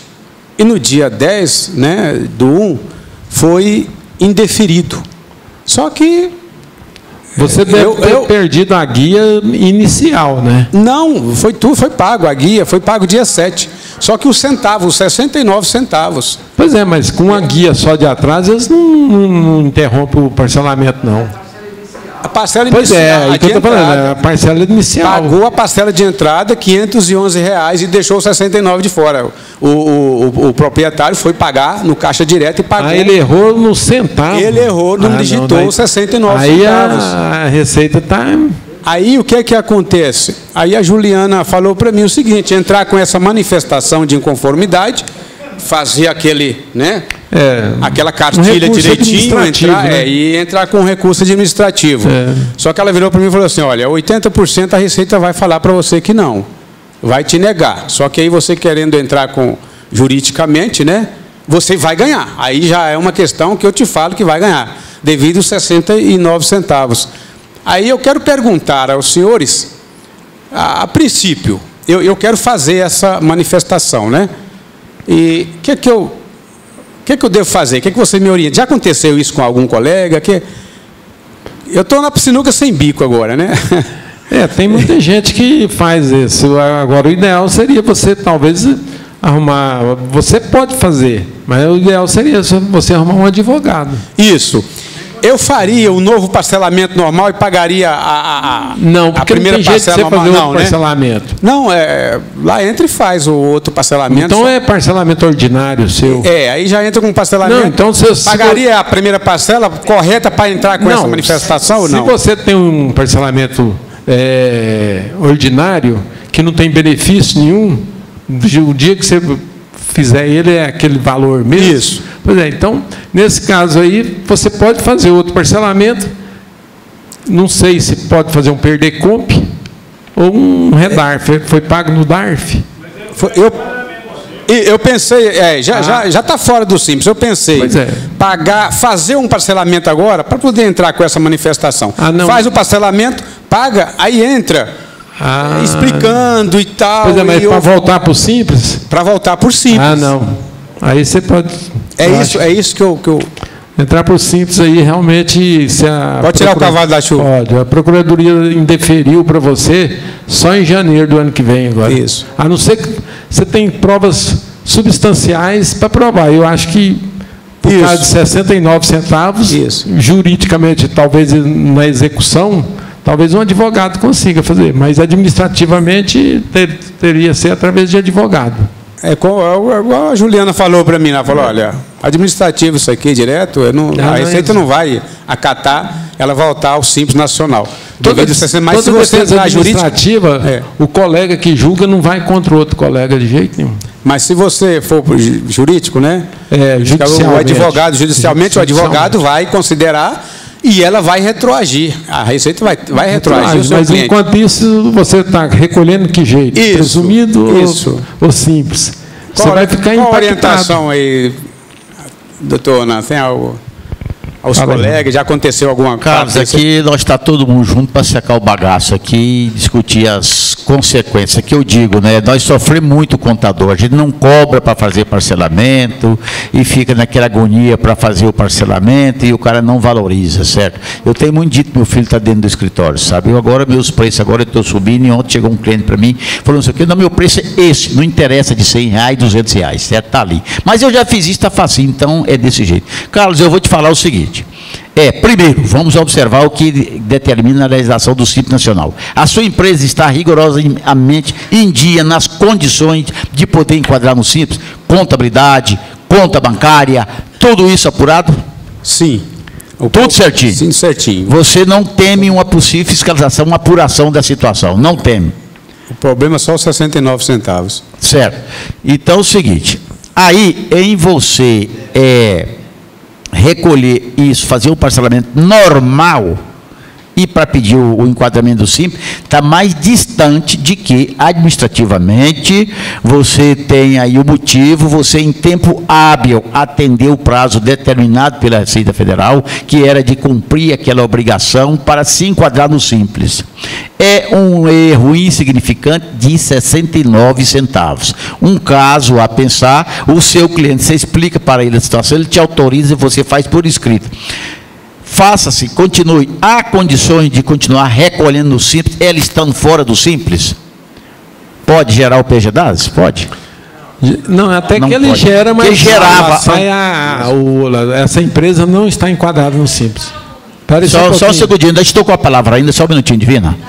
Então é o seguinte, aí você faz seu recurso administrativo, podendo gerar o Simples fora do PGDAS, mas gerando tudo dentro do Simples, aí você expõe toda a situação e você tem a guia por diferença de centavos.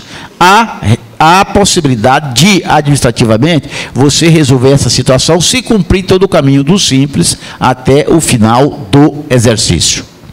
Certo? Há essa possibilidade. Isto é melhor de que você parcelar fora do Simples e pedir a reconsideração para o Simples. Aí você está mais distante de conseguir. Certo. Esse parcelamento... Com esse objetivo de enquadrar do Simples. Isso, deixa só o que já foi feito mesmo, certinho, no dia 3/1. Esse que foi pago os 69 centavos a menos, deixa só ele, não faz a outra. Perfeitamente. E gerando as obrigações do Simples, você gerando no DARF no comum, né? Se não puder gerar no programa do DARF, mas eu acho que pode. Ele gera, mas sai a observação. Exato, tudo bem, vai sair a observação, mas você gera e paga, para cumprir a obrigação até dezembro. Okay. E entra com recurso administrativo. Eu entendi. Deixa o Everaldo falar. Agora a Divina está querendo falar lá. O Everaldo está na frente aqui, vai lá. Primeiro passo. Esta empresa, você falou que é da Procuradoria, né? Esse parcelamento. Tá bom. É da Procuradoria. Eu pergunto, quantos parcelamentos já fez? Só um. Só um? Quantos parcelamentos? Esse agora Tá. Bom, agora, né? E para trás? Não tinha Procuradoria? Não. Estou perguntando, quantos parcelamentos ele já fez para trás? Se não me engano, 2. 2. Espera um pouquinho. Só quero chegar deixa eu responder. E perdeu o parcelamento por falta de pagamento. Já tem um agravante, né? Porque... Vamos resolver rápido aí, que eu tenho uma pauta aqui. Tá bom, eu vou parar por aqui, porque depois vou... Não, Isso é simples de resolver, não precisa disso tudo, não. O que ele vai fazer? Fazer o pedido de inconformidade lá, fazer as suas razões, ele vai te dar um número protocolo, você vai abrir o Simples Nacional, quando ele registrar lá na Receita Federal, esse protocolo vai abrir, você vai colocar o número do protocolo, vai continuar fazendo o Simples Nacional, igual o doutor Ronan falou, é insignificante e ele vai sim conceder o Simples Nacional. Ouvi isso numa escola, que eu orientei a pessoa a fazer, ela fez e deu certo. Você não vai mexer com nada, você vai só consertar o que está feito. Se você retroagir, você vai sair fora da norma do Simples Nacional. Você vai mexer em nada. Só isso. Ora, para amanhã, se fosse eu, faria, para você já pegar logo a entrada no Simples Nacional e regulariza. Isso é insignificante. Carlão, liga para a Divina e combina com ela. Você quer falar do E-Social ainda, Carlão? Não. Só mais um minutinho, que o Carlos é o grande companheiro e eu preciso estar junto com ele secando o bagaço. Aí, Carlos, é o seguinte, isso que você vai ter, faz-se uma ata com o cliente, você explicando para ele dos riscos até dezembro. Olha, cliente, a minha orientação é essa, como contador. Aí agora, se você quiser coisa diferente, procura um advogado. Eu quero que deixe bem claro que existe o risco de, no final do julgamento, você não conseguir, certo? E num recurso administrativo. Mas eu digo que 90% você vai conseguir o enquadramento. Mas registra esse comportamento junto com o seu cliente. Um pequeno documento, ele tanto ciente do que você explicou para ele não entender que você deu garantia que ele ia enquadrar no Simples. Essa orientação de hoje, né? É para realmente reunir com ele amanhã e expor, falar, olha... Manda ele assinar o documento para você, que ele foi bem esclarecido. Muito obrigado. Ok. Fazer um comentário rápido a respeito disso aí. Rapidinho, que eu tenho 3 pautas aqui ainda. O que ocorre? Quando você faz parcelamento na Receita e na Procuradoria, o DARF, se você parcela hoje, 2 dias seguintes ele vence, correto? Ele gera código de barra, ambos geram código de barra. Isso significa que não tem como recolher valores diferentes do que está lá. Aconteceu um cliente meu, ele não pagou no dia, ele foi lá, espertalhão, recolheu um DARF sem código de barra, no site da Caixa Econômica tem a opção de você preencher o DARF, sem o código de barra, e a Receita não considera aquilo como parcelamento, como pagamento. Ele fica flutuando, ele não amarra no parcelamento. Aí o parcelamento não existe. Então, seria bom o colega olhar como é que está esse DARF, como é que esse DARF foi pago, porque é estranho você pagar DARF hoje com valores diferentes do código que está lá. Código de barra, né? Entendeu? Vamos aqui com o Ivandro aqui. É rapidinho, mas o cliente pagou lá rapidinho lá, ele digitou lá. O caixa eletrônico pelo código da Receita. 511, okay. E só não colocou os 69 centavos. Ele pagou direitinho. De tudo, está tudo batendo. Ok. Tá. Vamos ouvir com o Ivandro aqui, o resgate do FGTS aí. Vamos ver se nós vamos rápido aí. O indivíduo faleceu, deixou um valor considerável de FGTS, PIS, deixou 2 filhos maiores. A ex-esposa está com outro, já tem outro compromisso, não tem nada com ele mais, não era dependente, não tinha ligação nenhuma com ele. E no atestado de óbito foi citado que ele deixou bens. O bens é uma posse de uma casa sem escritura que uma filha mora, e o filho eles não têm recurso para poder pagar nada. E então aqui ele veio até do interior para poder ver se recebe esse FGTS. Como fazer? Vamos lá, Ronan, rapidinho. Vou jogar para dar ele, está ali, ó.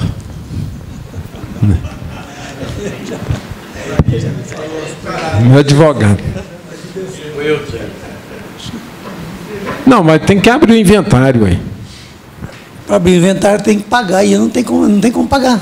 Rapaz, faz um contrato de risco com o advogado. Se receber, você recebe também. Se não receber, é um contrato de risco.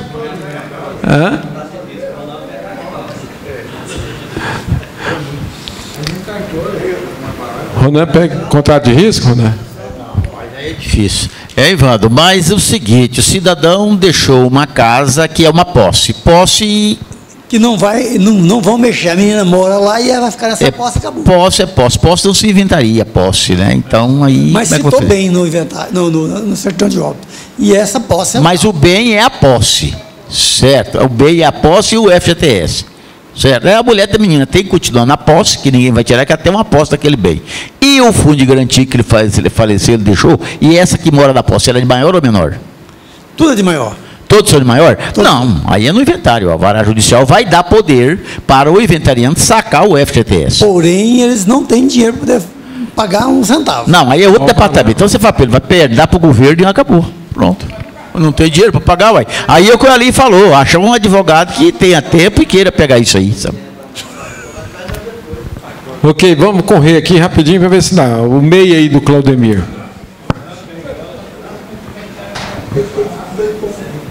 Bom, o MEI é 81 mil, que é o faturamento anual, certo? Certo. Então, ano passado, a pessoa passou no MEI tranquilo. Agora, só que agora, no mês de janeiro, ele já faturou 20.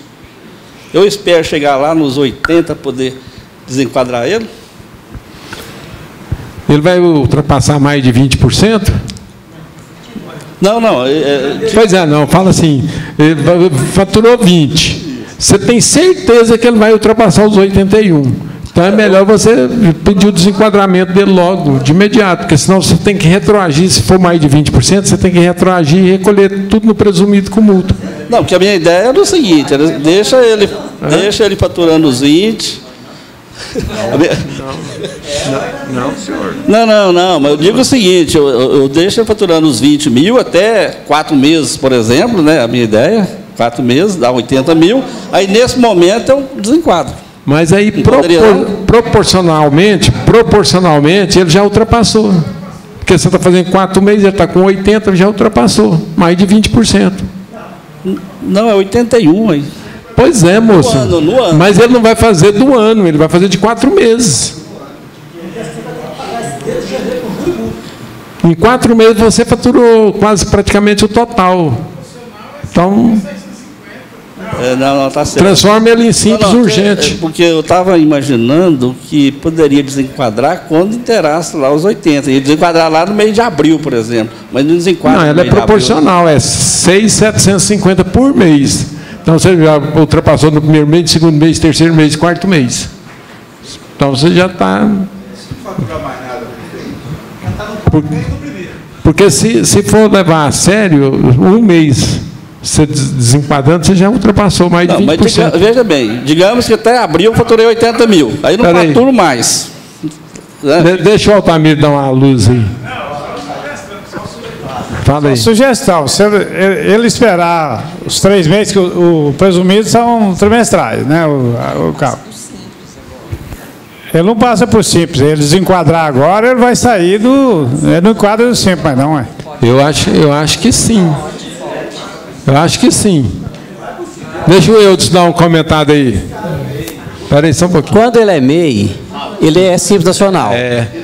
A partir do momento que ele pedir o desenquadramento do MEI, ele continua no simples nacional como empresário individual. Só que aí tem que ver o seguinte, ele tem que verificar qual que é o motivo justo do desenquadramento. Porque lá vai ter a pergunta lá, se ele ultrapassou a receita, se vai ultrapassar, se ele está contratando mais de um funcionário ou se ele está incluindo uma atividade impeditiva lá. Aí tem que verificar. Se ele falar assim, não ultrapassou, automaticamente já perdeu o direito do benefício. Então, o ideal seria então incluir uma atividade empregado. Ou então contratar 2 empregados, né, imediato. Depois já dispensa. Mas automaticamente ele é simples nacional. Aí tem que só fazer o arquivamento lá do MEI, lá tem a cartilha do MEI, tem o anexo 1 e 2, só fazer o arquivamento depois de 30 dias que pedir a baixa do MEI, o desenquadramento, depois de 30 dias você entra na JUSEG fazendo o arquivamento do requerimento. Ou então você já faz o requerimento de alteração. Se for só, por exemplo, contratação de funcionário, não precisa. Que é onde vai criar o NIRI para empresário individual. Eu quero atender o Otaviano aí, que é a primeira vez que eu estou vendo ele aqui. E depois você procura o Eudes, esse Otaviano aí. Vamos ver se nós dá tempo de falar da declaração de imposto de renda aí. Vamos ver. Dá tempo, se Deus quiser. Vamos lá. Bom, pessoal, a declaração não foi eu que fiz ela, eu já peguei ela pronta. O cidadão me informou aqui, trabalho, ele é odontólogo, trabalho assalariado, 40 mil, informou aluguéis, 17, outros 79. Informou as despesas dele aqui de 96 mil. E a Receita colocou ele na malha e falou que está com inconsistência entre o trabalho assalariado, né, que é o livro caixa, que ele tem que fazer uma correção. Eu até já entendi um pouco, mas eu trouxe para cá para a gente analisar junto, né? É a primeira de odontólogo que eu pego para fazer, e já nesse caso, já fazer uma ratificação em cima de uma coisa que está errada. Bem entendido, 40 mil livro caixa. Não sei nem se ele fez livro caixa. O livro caixa está só na declaração aqui. 40 mil foi um rendimento que ele declarou. Que ele declarou do trabalho assalariado. Pois é, como odontólogo. Pois é, mas assalariado não entra o livro caixa. Agora o aluguel tem livro caixa. O aluguel e outros. O 79 é de profissional liberal. Tem livro caixa. É só que esse agora, só que o livro caixa dele, 79 mais 17, dá os 94 que ele lançou de despesa. Poxa. É só que esse outros, ele não sabe o que é. Não sabe se é cartão. Qual outros que tem aí? Tem outros aqui que deu 79 mil. Deve ser o serviço profissional dele autônomo. Carnelião. Vai lá, doutor Eudes.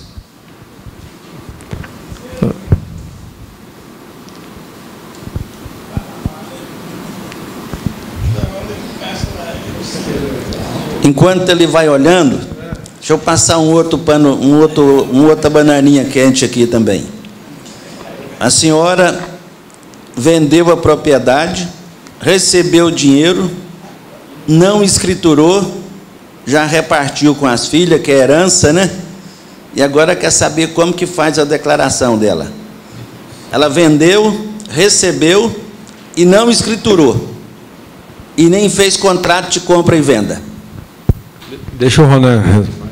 Bom, aí você você falou uma coisa complicada. Vendeu, não tem nenhum documento que caracteriza essa alienação. Somente o dinheiro que entrou na conta dela.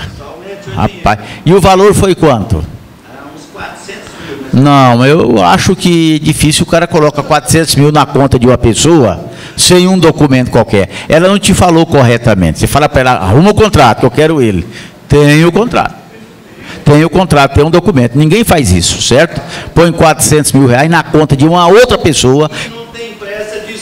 Não, não existe isso não. Não existe não. Então, tem alguma coisa errada aí, colega. Aí você fala para ela assim, ó, em coisa errada não dá para trabalhar não. Fala a coisa certa para mim. Está respondido. Vamos ver se o outro Eli, pelo que eu vejo na declaração do cliente dele lá, é o seguinte: rendimento do trabalho não assalariado, que seria da função de odontólogo. Então, quando faz o livro caixa, você tem direito a usar o livro caixa da profissão do profissional liberal. Então, ele colocou 40 mil de rendimento não assalariado e 96 de livro caixa. Então, estourou aqui. Que quando ele joga essa atividade de outros, poderia ter sido qualquer um outro rendimento que não fosse da odontologia, da profissão. Porque colocou aluguéis, está normal, porque aluguéis ele pode deduzir o quê? O IPTU, essas coisas, mas ele já pode colocar também só o líquido aqui e declarar lá nos pagamentos o valor que pagou para a administradora de aluguel, que ia fechar essa diferença. Agora, nessa coluna outra aqui, só fala assim, eu quero colocar um dia que eu ganhei uma comissão, por exemplo, né? E pode jogar em outros aqui. Se ele pegar a coluna de outros e jogar lá para o trabalho não assalariado, ele automaticamente cobriria essa despesa do livro caixa. Mas ele, como odontólogo, ele teria que declarar o CPF, no CPF de quem ele recebeu, de todo mundo.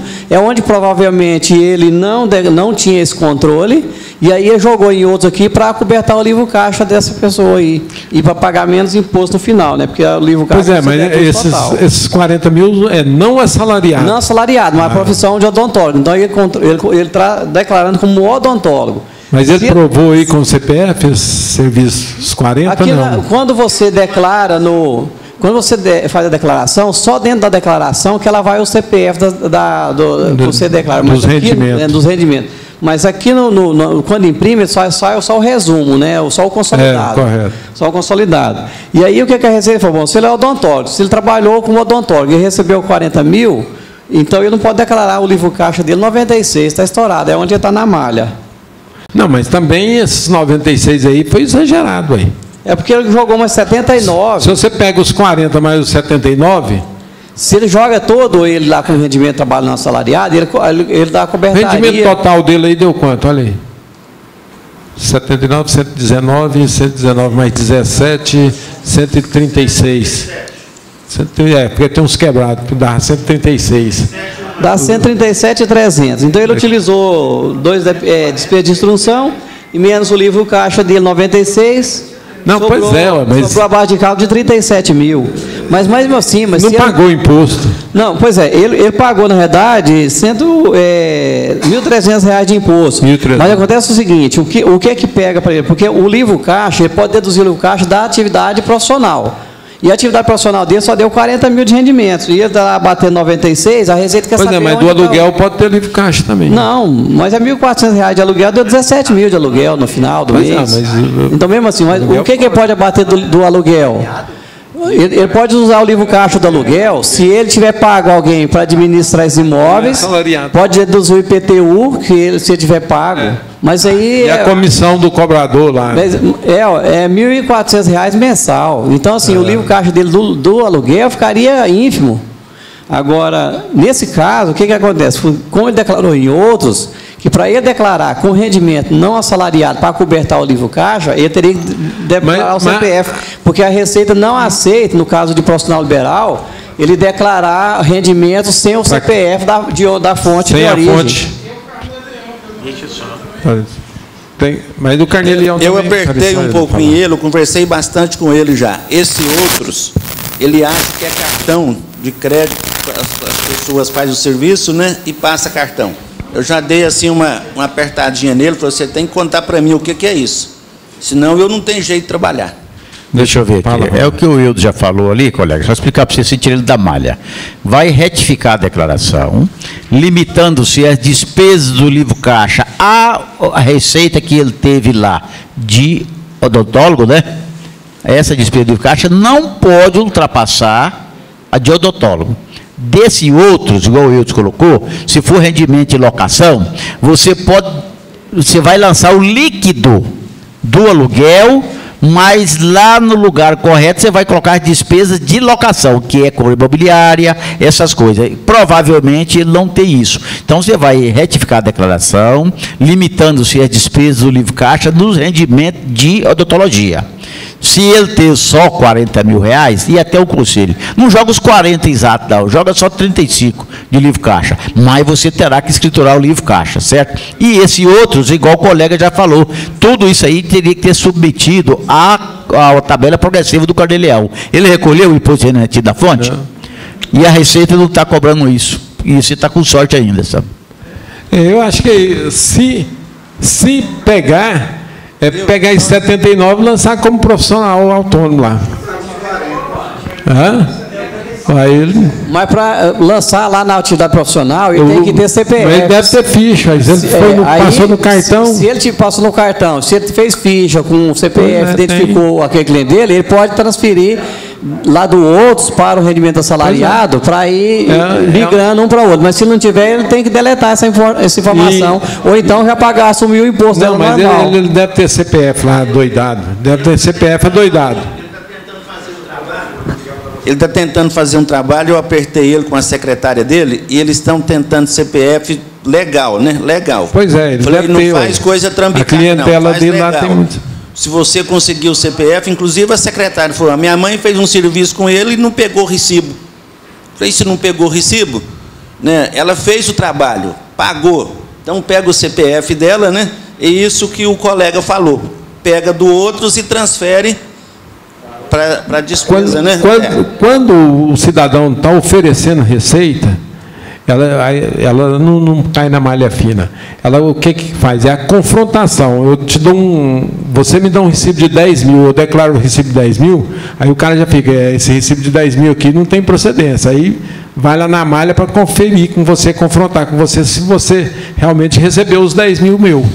Aí ele faz, porque se você não recebeu os 10 mil meu, eu declarei errado. Entendeu? Então, por isso que faz. Agora, se você declarar os 79 dentro do CPF que o pessoal tem, e dá uma verificada perfeita no livro caixa seu. Porque esse livro caixa com 94 mil reais de despesa, você tem que ver quais as despesas que ele lançou lá. As despesas eu já analisei elas. Só que quando eu analisei as despesas, eu cheguei nessa conclusão, que as despesas eram maior e a receita menor. Então existe essas despesas? Existe a despesa. É só que eu conversei com ele. Ele presta serviço, tem 3 odontólogos. Falei, doutor, quem compra o material? Os 3. Falou, é eu. Falei, eles não te arrumam recibo? Não. Falei, ele compra o material, ele compra, esse é odontólogo, esse e eu compro o material. Esse trabalha na meia comigo, esse trabalha na meia comigo, né? Para ser ele trabalha na meia. Entendeu o que é? Nesse caso, ele está deduzindo também a meia que paga para os caras também? Tudo, né? Aí a despesa dele de material cresce, né? E ele só está pegando a receita dele pessoa só. Não pega dos outros, né? O cara que ganhou 100 e pouco para ter 94, ganhou 30 mil, né? Então, quer dizer, é muito interessante. Você trabalhou demais e ganhou pouco. Tá bom, gente. Uma boa semana para todos. Viu? Hoje nós vamos chegar todo mundo atrasado em casa.